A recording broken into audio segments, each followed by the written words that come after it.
Eu falei para vocês outro dia que, na verdade, era uma pregação e acabou virando estudo. Então, eu acabei deixando aqui, transformei o que seria uma pregação em um estudo.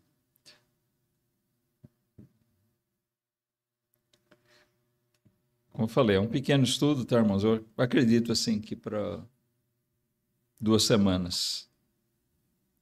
Se vocês deram uma olhada aí, nosso texto base é 1 João 2,15, né?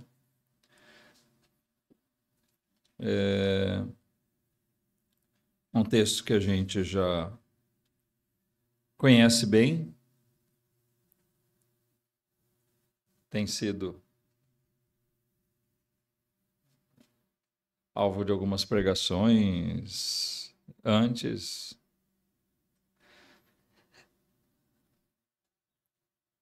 Mas é um tema muito forte na Bíblia.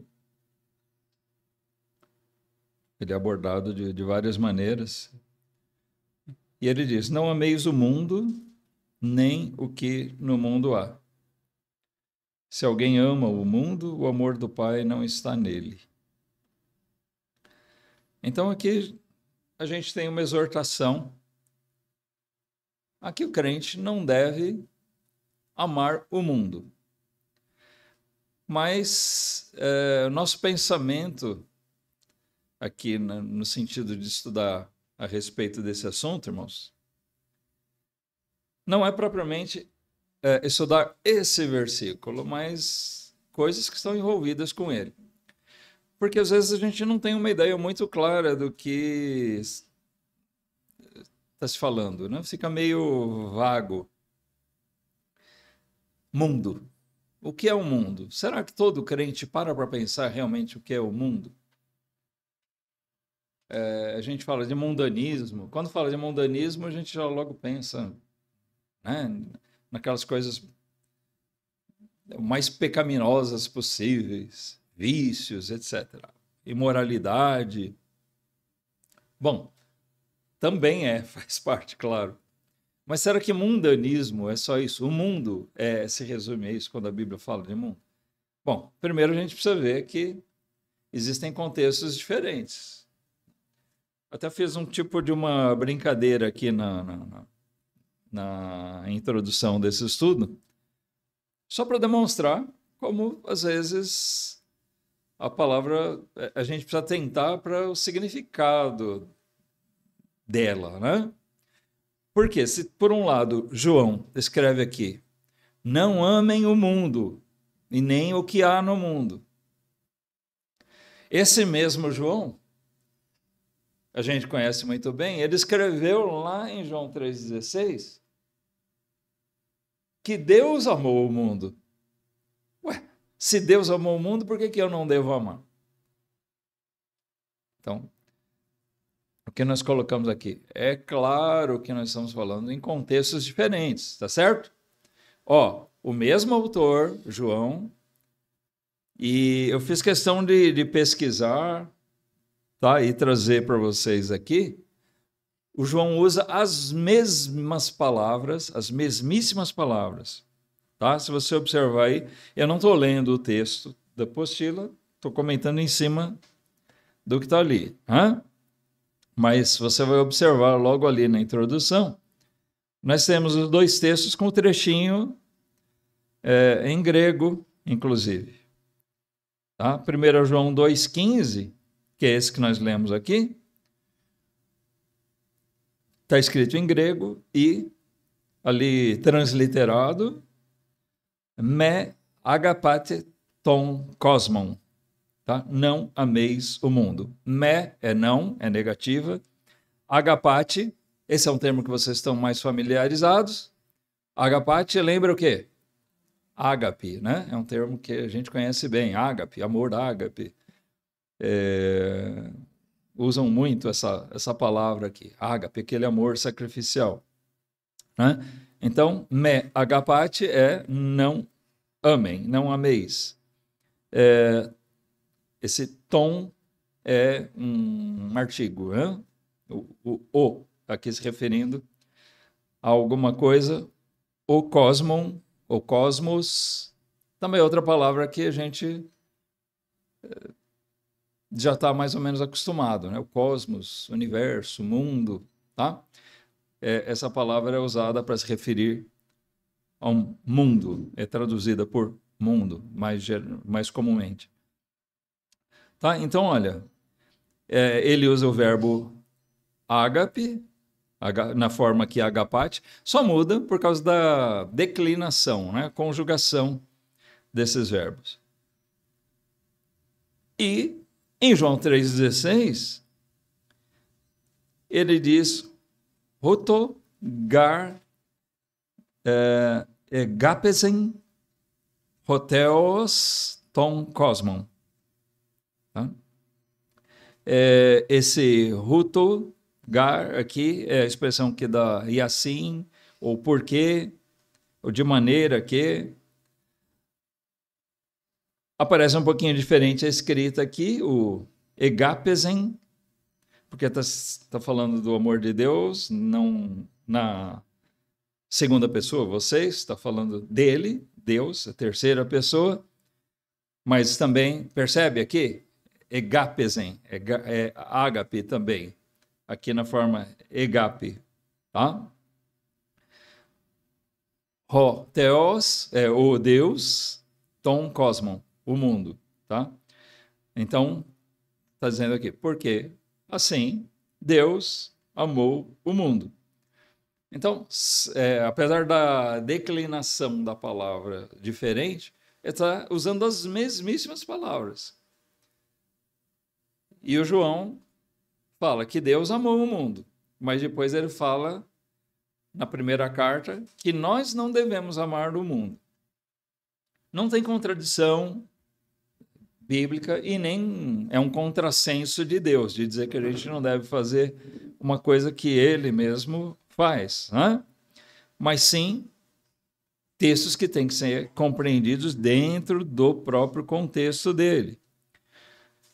Nós devemos amar o mundo, sim, mas na forma que Deus ama o mundo, com misericórdia,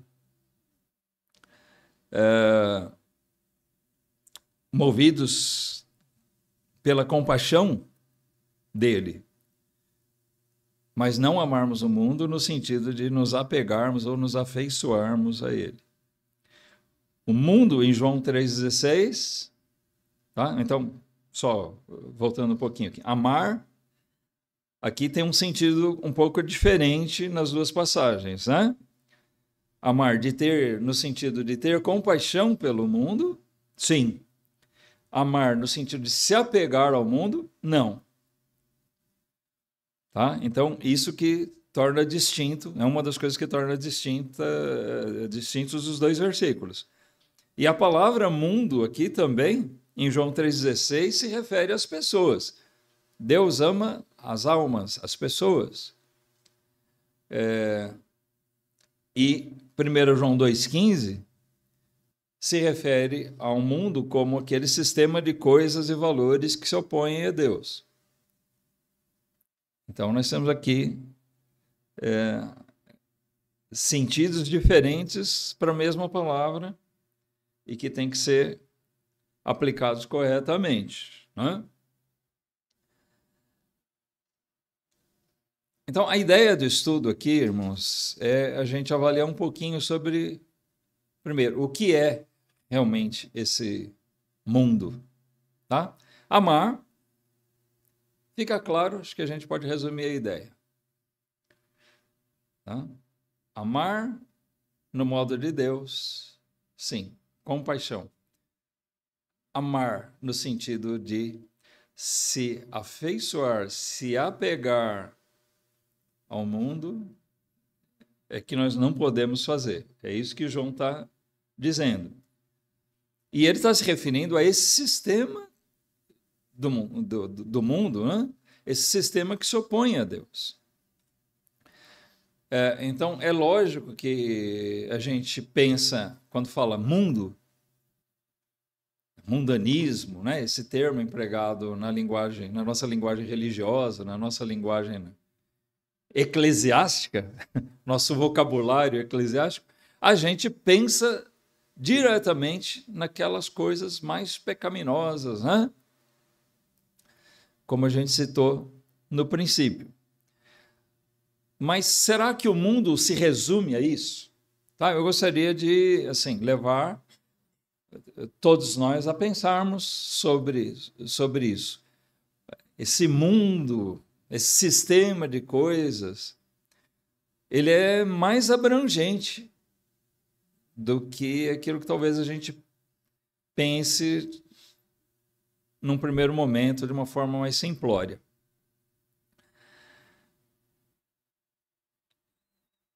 Então, primeiro a gente vai ver aqui o mundo que não devemos amar. O mundo que nós não devemos amar. Que mundo é esse?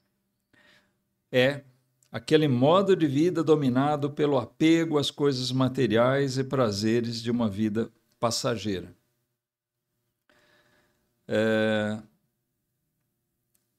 O que seria isso? Só o que é pecado explicitamente?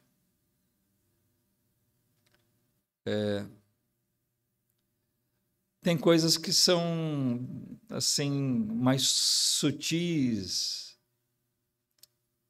e a gente, não, às vezes, não considera pecado.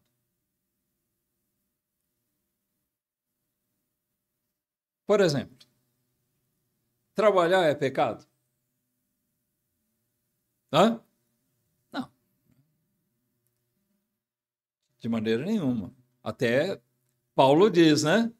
Quem não trabalha, que também não coma.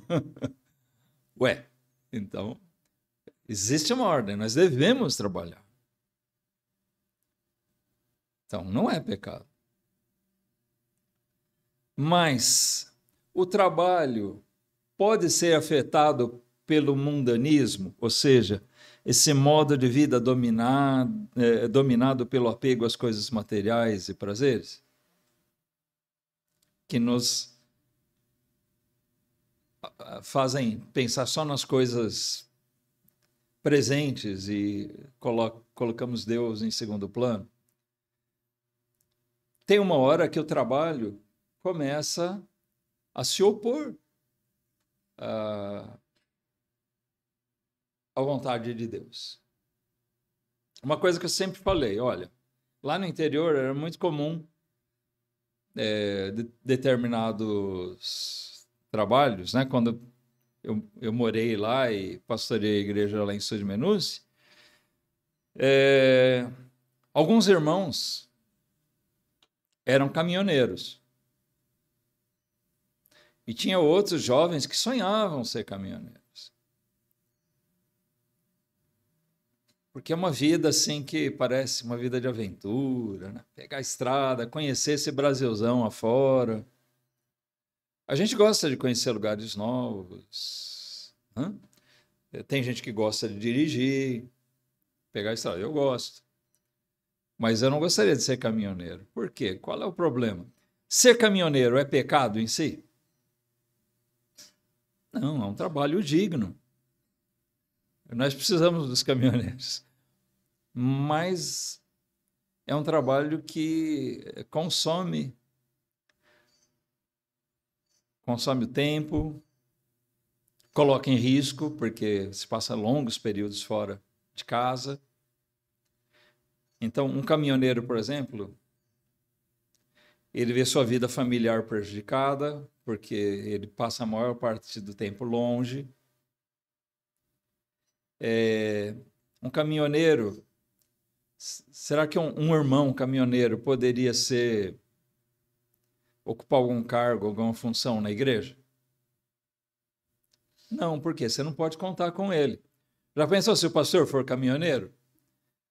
Cadê o pastor? O pastor tá lá no Pará, né? Foi fazer uma entrega lá, só volta daqui 15 dias. Você não pode contar. O tesoureiro? Não dá. Você vê prejudicado tudo. Né? E assim, não dá para você contar com um irmão desses para a igreja de maneira nenhuma. Então não é um trabalho adequado para o crente. Mas às vezes o prazer de fazer aquilo é maior, né? Ou a gente coloca às vezes como necessidade, né? Era a única coisa que sobrou para eu fazer. Hoje nós temos outros trabalhos, é muita coisa, turno, olha, nós temos ausência de irmãos com frequência por conta disso, algumas vezes justificáveis, outras nem tanto, mas tem isso também, você vai acostumando a se ausentar da igreja, você vai enfraquecendo. No começo você falta uma vez, você sente, depois você começa a faltar uma e duas, e vai se acostumando àquilo, e o seu ritmo de vida passa a ser aquele, você já não sente mais tanta falta. Mas o problema não é só ir ou não ir na igreja, o problema é que você deixa de ter acesso a certas coisas. Talvez, por exemplo, uma pregação, um estudo como esse, que poderia ser importante na vida espiritual de um irmão, ele não estando presente, ele não vai ser edificado por aquilo. A nossa oração é sempre como a gente cantou, e vem fazer brotar o que se semear no coração. Nós cantamos um hino que diz isso agora há pouco. A gente fica frustrado quando a gente vê que a pregação parece que o Espírito Santo não está agindo, né? Deus não está agindo no nosso meio, porque o que é pregado não brota. A pregação sempre está semeando alguma coisa. Hoje eu estou semeando coisas aqui, irmãos. A gente sempre espera que aquilo brote, né? Que aquilo reverta em algum fruto benéfico na nossa vida, de crescimento espiritual. Se isso não acontece, é ruim, mas pelo menos quem está ouvindo, quem está participando, tem uma chance disso, mas quem está ausente não tem a menor chance. Não dá possibilidade a que o Espírito Santo trabalhe com aquilo na vida dele. Então, o que eu quero dizer é assim, certos trabalhos acabam nos puxando para o mundo. Tá? O trabalho em si não é pecaminoso, mas ele vai trazendo coisas, sendo influenciado, e de repente o mundo começa a falar mais alto do que as coisas de Deus. Isso é mundanismo. Nós vamos sendo dominados por aquilo. Né? Então, o irmão tem que trabalhar como caminhoneiro ou algum outro trabalho que tenha esse prejuízo, esse problema. Tá, mas o problema é quando ele se acomoda a isso. Se for necessário, que seja, mas que ele lute para logo deixar e arrumar um outro serviço onde ele tenha disponibilidade para estar se dedicando mais às coisas de Deus, à família, né? Conforme a vontade de Deus em tudo. A gente tem um texto aqui em Salmo 17, 14, a gente vai para lá. Vamos ler. Mas a mesma coisa que eu disse, antes da gente ler esse versículo, a mesma coisa que eu disse a respeito do trabalho, irmãos, pode-se dizer a respeito, por exemplo, do lazer. Tá? É perfeitamente lícito nós termos nossos momentos de descanso, de lazer, fazer um passeio. E isso não é pecado. Não precisa ter dor na consciência por fazer isso. O problema é quando isso começa, de alguma maneira, ir contra, né, esse prazer do passeio, esse prazer nessas coisas passa a dominar a nossa vida de uma maneira que isso se sobrepõe à nossa vontade de estar servindo a Deus.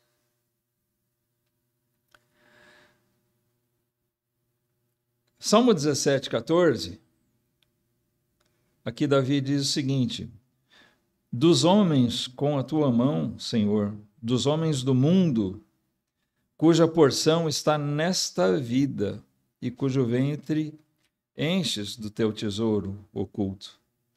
Estão fartos de filhos e dão os seus sobejos às suas crianças.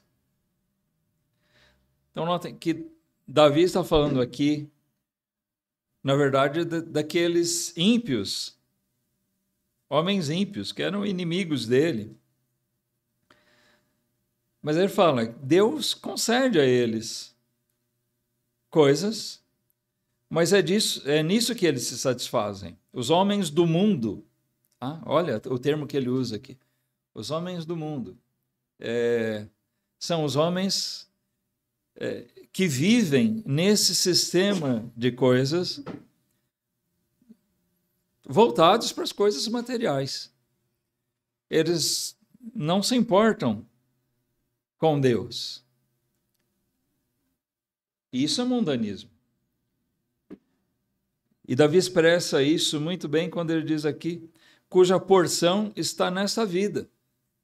A porção deles está nessa vida. A parte que eles têm e o que eles querem, o que eles desejam, o que eles vivem, são as coisas dessa vida, essas coisas passageiras. Essas coisas que a gente sabe que vão ficar aqui.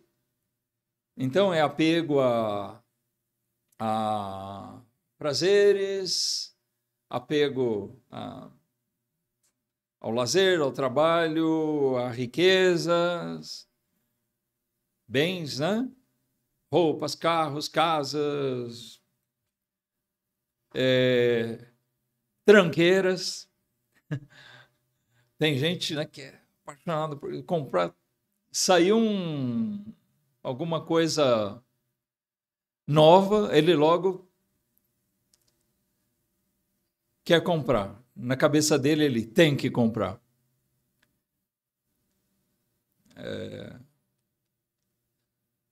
Meu celular é velho, mas ele está funcionando bem, está dando conta do recado, está bom assim. Mas tem gente que já pensa o seguinte, saiu um iPhone novo, eu tenho que comprar um novo. Eu preciso. Ele não precisa daquilo. Mas o consumismo dele, o apego, é isso. E ele vai fazer isso com várias coisas. Então, para ter isso, o que ele precisa? Ele precisa trabalhar mais para ganhar mais, né? Ou talvez até ser desonesto nos negócios para ganhar mais, para ele ter as coisas. Então, vai entrando na cabeça, na mente dele, no coração dele, um sistema totalmente apegado às coisas materiais. Ele vive para aquilo. Irmãos, isso é natural aos homens do mundo. Certo? Quem vive sem Deus, podemos dizer assim, ele é do mundo, ele é um ímpio, ele é mundano, não necessariamente que ele seja aquele homem devasso, né? Mas é mundano porque ele é apegado, ele vive por esse sistema de coisas do mundo. Mas isso não é natural ao crente. Concordam comigo?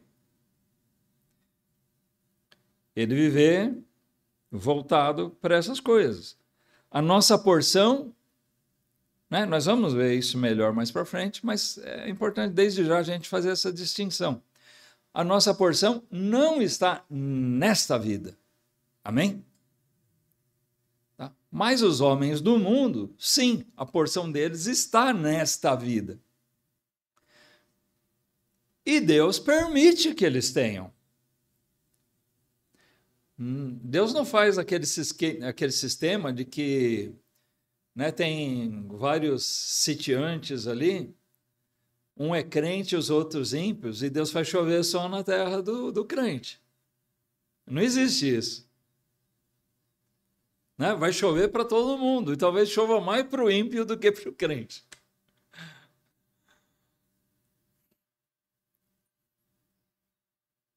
Deus concede que eles tenham. É o que eles querem?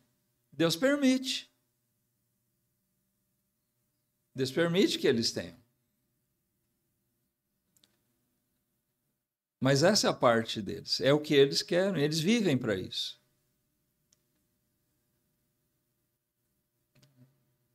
Então a gente tem que olhar para o mundo dessa maneira. Será que nós vivemos assim também? Olha, a Bíblia está dizendo: não ameis o mundo nem o que no mundo há.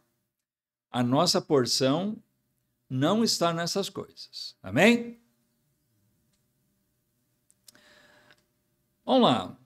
Esse é o mesmo mundo, por exemplo, ilustra bem, é o mesmo mundo que Satanás ofereceu a Jesus na tentação lá no deserto. Lembram dessa passagem? Mateus 4:8.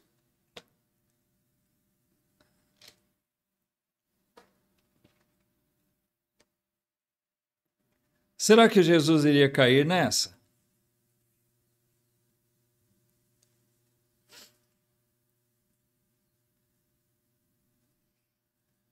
Em meio às tentações que foram levadas, né, sobre ele, nós vemos aqui no versículo 8, novamente o transportou o diabo a um monte muito alto e mostrou-lhe todos os reinos do mundo e a glória deles. Então vejam, os reinos do mundo. O diabo usa isso. Ele não mostrou uma coisinha qualquer. Ele mostrou a Jesus todos os reinos do mundo e a glória deles. Então, naquele tempo, se a gente for vasculhar na história, né, tinha vários reinos, o grande Império Romano e outros reinos lá para o Oriente. Quanta riqueza.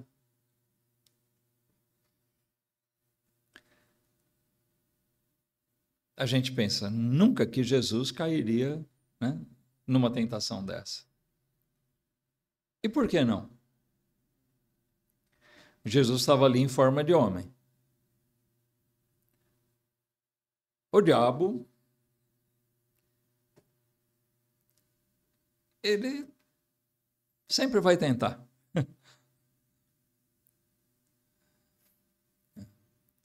Porque, sabe aquela história? Perdido eu já estou. Então, eu vou arriscar tudo. O diabo arrisca tudo. Ele tenta.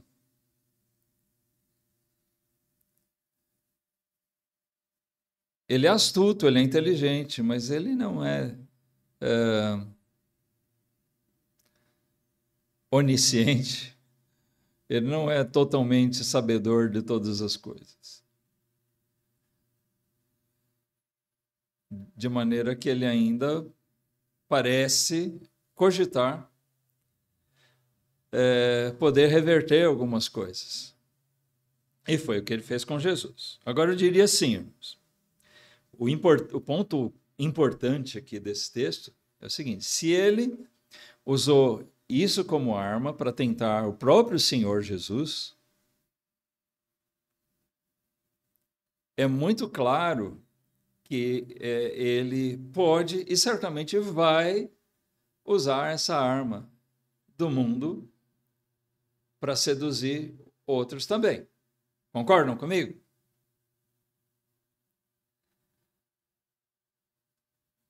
Para seduzir Jesus, ele mostrou todos os reinos do mundo e a sua glória. Para a gente nem precisa tanto. Por muito menos, o homem se corrompe. Não é verdade? Por muito menos. Muito, muito, muito menos. Por muito menos nós nos deixamos seduzir.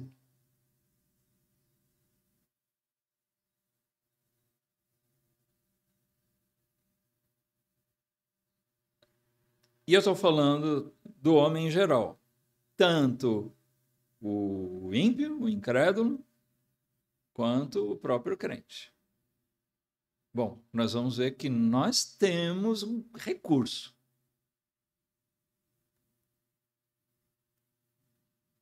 Para vencer o mundo, para resistir essas tentações, para resistir à imposição desse sistema de coisas.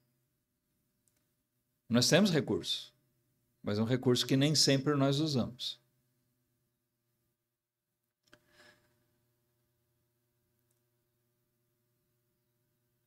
Nós vamos ver um segundo ponto que trata então sobre os cuidados que nós devemos ter com o mundo. Primeiro, aqui em Mateus mesmo, vamos lá para o capítulo 13.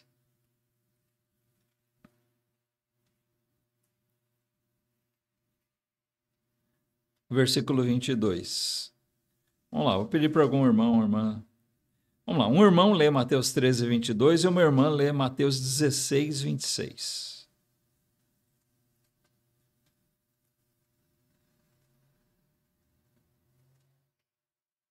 E o que foi semeado entre os espinhos é o que ouve a palavra. Mas os cuidados deste mundo e a sedução da serpente sufocam a palavra. E fica infrutífero. Vamos emendar aí com Mateus 16, 26. Depois a gente vai voltar a comentar esses dois versículos. Vamos lá, uma irmã, pode ler?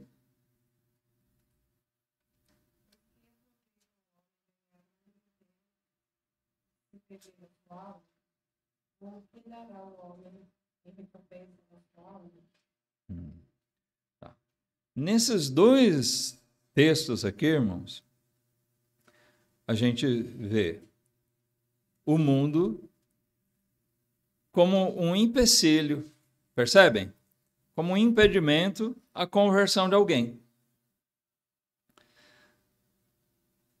O que adianta alguém ganhar o mundo inteiro? Olha, ele ter toda aquela glória, ele alcançar todas as coisas que seu coração deseja. Tá? Ele coloca o seu prazer naquelas coisas e ele se deixa dominar pelas filosofias do mundo.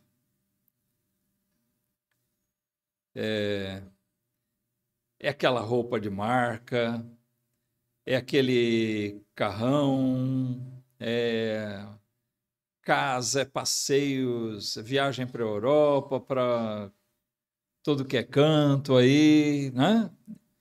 Ele tem tudo o que ele imaginou, que ele gostaria de fazer. Que adianta? Se ele viver assim, a porção dele é essas coisas, e ele não é rico para com Deus. Ele não tem sequer uma conversão. Ele não serve a Deus. Ele vive aqui tão voltado para essas coisas materiais que ele não tem tempo para Deus. Essa história de não ter tempo para Deus é cruel, né? Muitas vezes eu lembro que entreguei folheto para ali na região de Betel, na vizinhança, até ali do lado mesmo, aquela rua. Tinha um tempo que ficavam umas senhoras ali sentadas na calçada. E elas ficavam lá, jogando conversa fora um tempão. A gente via elas. E passava a entregar o folheto. Né? Falava, aparece no culto. Tá? Mas elas diziam que não tinham tempo.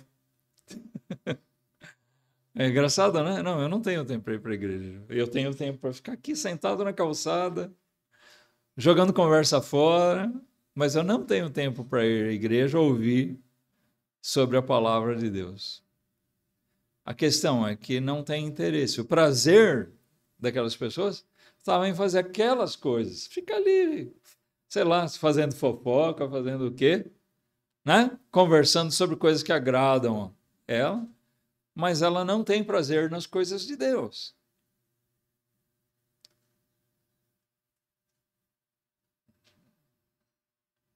Pois é. Essas pessoas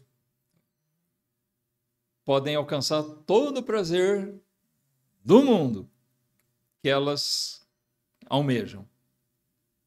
Mas que adianta se elas partirem sem Cristo, sem conversão? O primeiro versículo que a gente leu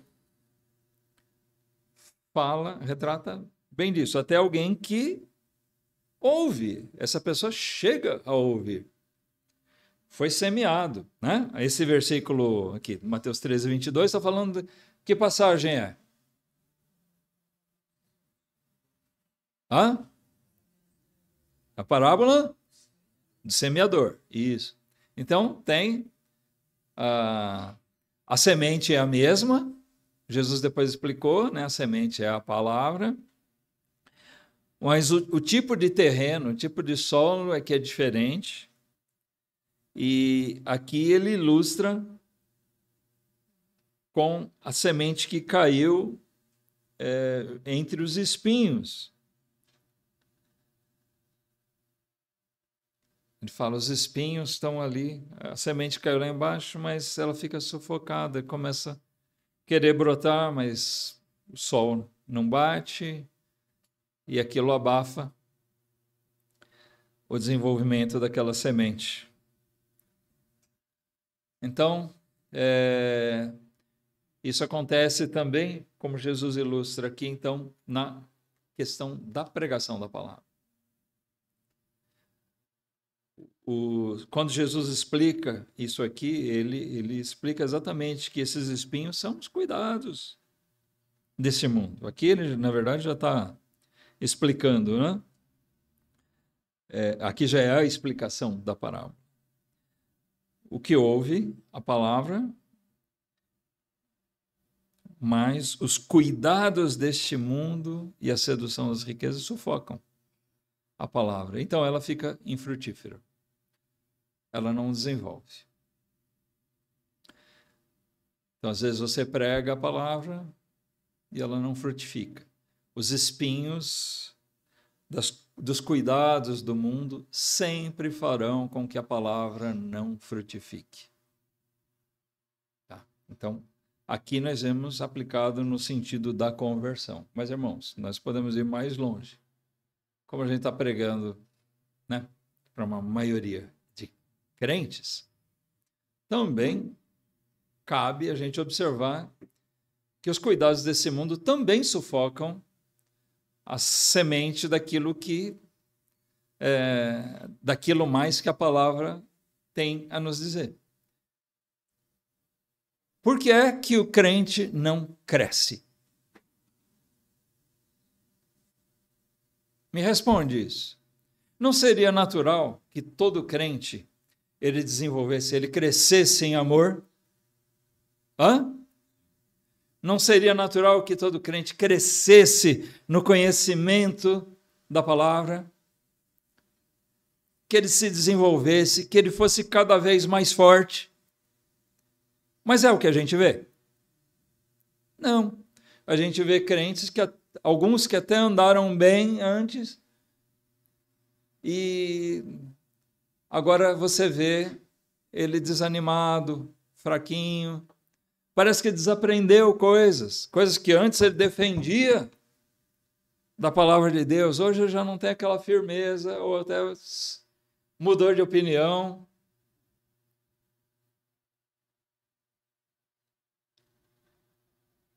Irmão que parecia tão firme, tão fervoroso, e agora está aí se arrastando, capenga. Por quê?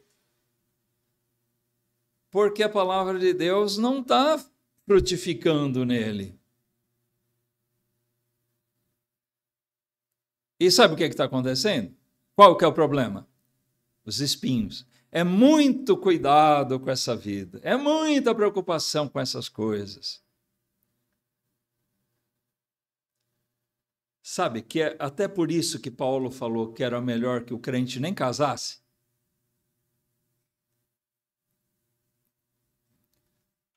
É uma passagem meio estranha, não é? Espera aí, o casamento é uma instituição divina. Não é? Deus criou o casamento. Então, se Deus criou o casamento é bom ou é ruim? Esses dias eu vi um homem falando. Um homem só descobre o que é felicidade quando ele se casa. Mas aí já é tarde. É uma brincadeira.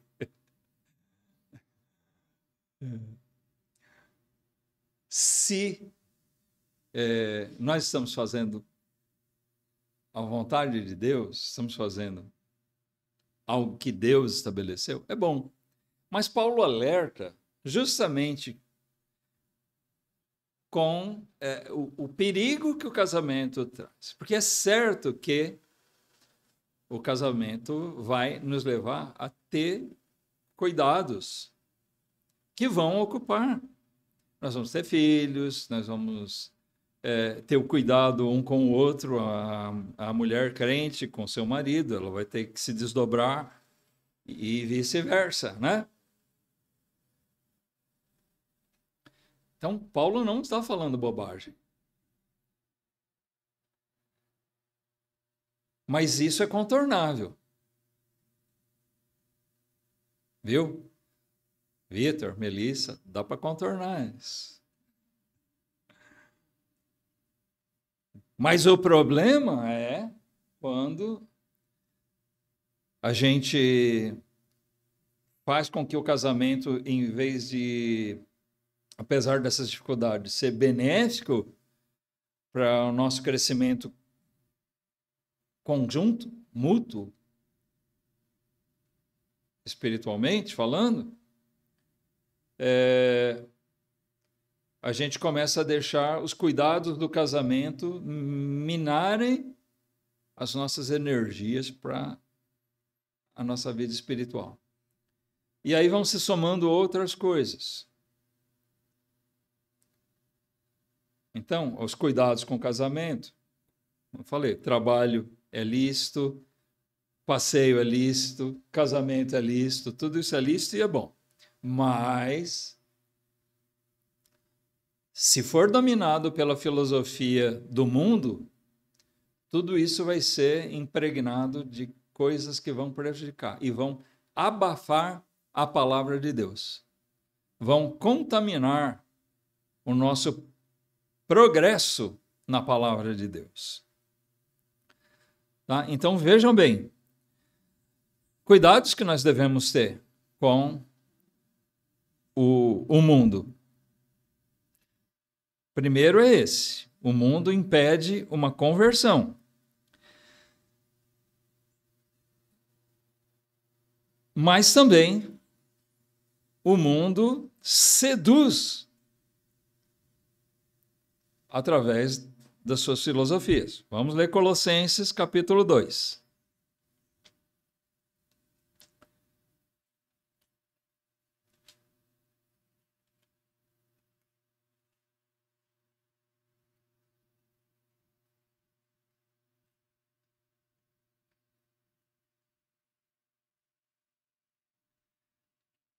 Colossenses 2, versículo 8.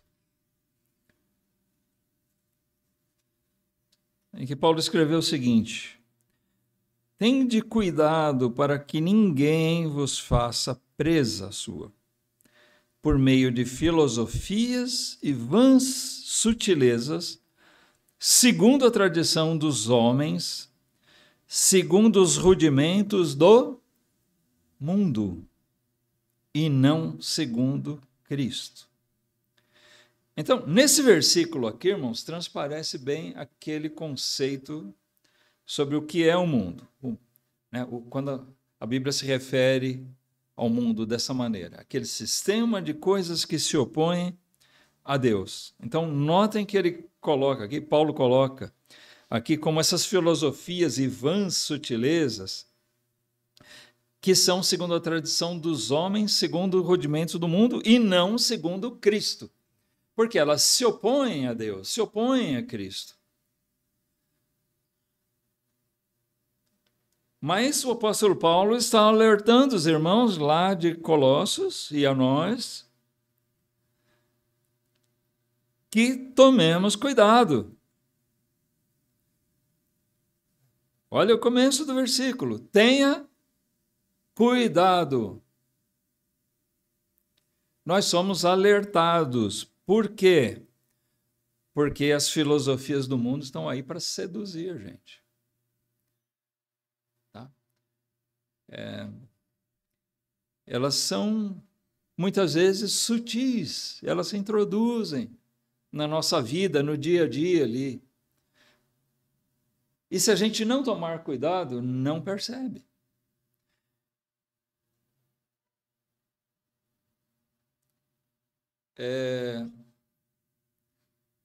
O cuidado tem que ser redobrado à medida que o risco pode ser muito menos perceptível, né? Se eu estiver, sei lá, andando num lugar e uma distância que, sei lá, do outro lado da rua está um tremendo incêndio. Bom, eu sei que ali é perigoso, certo? Está muito claro o calor das chamas, o perigo, o visual todo já me faz pensar, eu preciso tomar cuidado, eu não posso chegar perto lá. É uma coisa muito visível. Mas, às vezes, o perigo vem de uma coisa muito sutil, que você não percebe. Nós conhecemos uma menina, uma moça lá no interior, que ela tinha uma das pernas com um problema meio mirrada, né? Ela mancava. E conversando assim, a gente pensava, o que aconteceu com ela? Ela andando lá pelo sítio, né? Menina do sítio, andando pelo sítio, pisou num lugar, a terra cedeu e era um ninho de cobra lá. Ela foi picada e o veneno fez aquilo. Era um perigo, mas o perigo estava embaixo da terra. Se você souber que existe esse risco, você vai pisando devagar, né? Tomando cuidado onde você vai pisar. Mas é um perigo sutil, imperceptível.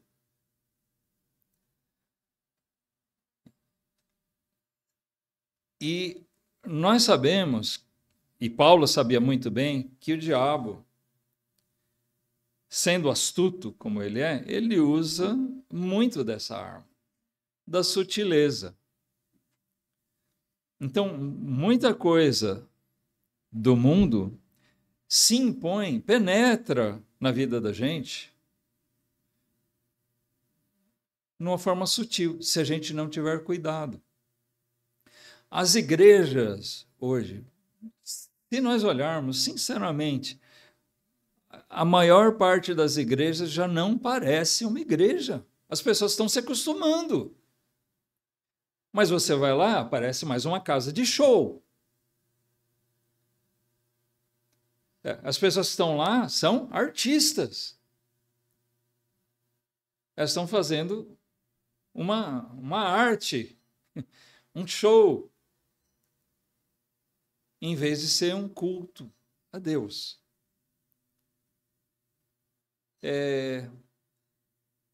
As práticas nas igrejas estão sendo dominadas por filosofias, por técnicas de marketing, técnicas de psicologia, técnicas de negócios, administrativos. Tudo é usado com estratégia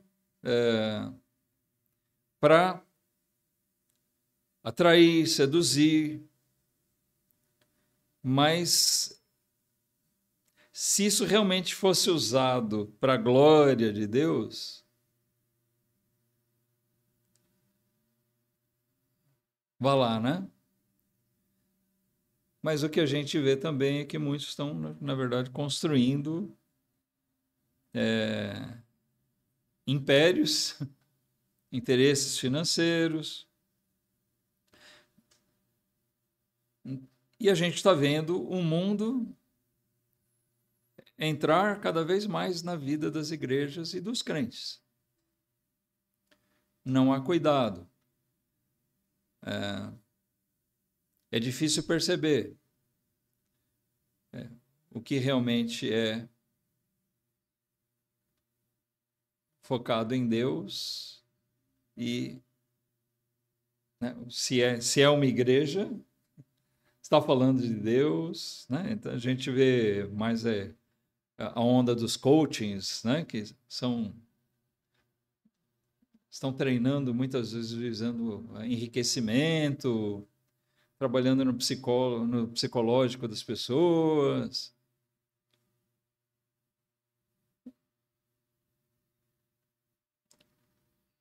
E sem perceber, sem que eles percebam, muita gente perceba, o que as filosofias do mundo estão sendo introduzidas ali. E vão ocupando um lugar onde as pessoas começam a achar aquilo certo e normal. Mas se ele parar e olhar para as Escrituras, para a Bíblia, se ele parar e olhar sinceramente, ele vai ver que está muito longe do que é a vida de uma igreja, a vida de um crente, a vontade de Deus para a nossa vida. Então, o mundo, né, é isso. É aquele sistema de coisas que vai nos levando sempre para longe, para o outro rumo do que é a vontade de Deus. Ele se opõe a Deus. O mundo se opõe a Deus e ele leva a gente a fazer isso também.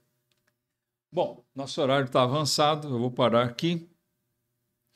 Tá, então, nós vamos continuar na semana que vem, vendo ainda esses perigos, né, os cuidados que nós devemos ter com o mundo. Nós vimos hoje, esse mundo impede uma conversão, esse mundo seduz através das suas filosofias. Nós vamos ver os outros pontos na semana que vem. Esse mundo busca nos amoldar perigosamente à sua forma, e esse mundo nos induz a um afastamento de Deus. Tá? E depois a gente passa para o outro ponto, que é o maior, mas é o mais objetivo, talvez, aqui, né? O que precisamos saber sobre esse mundo. Tá? Tem uma série de cuidados. Para a gente ter cuidado com esse mundo, a gente precisa saber, precisa conhecer ele. A melhor forma de você lutar contra um inimigo, um adversário seu, é primeiro você conhecer o seu inimigo. Conhecer o poderio dele. Então, quando a gente estuda isso aqui, a gente vê o mundo. O que é o mundo? Quem está por trás disso? Que filosofias são essas? O que elas fazem? Então, a gente vai ver um pouquinho do que a Bíblia diz a respeito dessas coisas. Tá bom?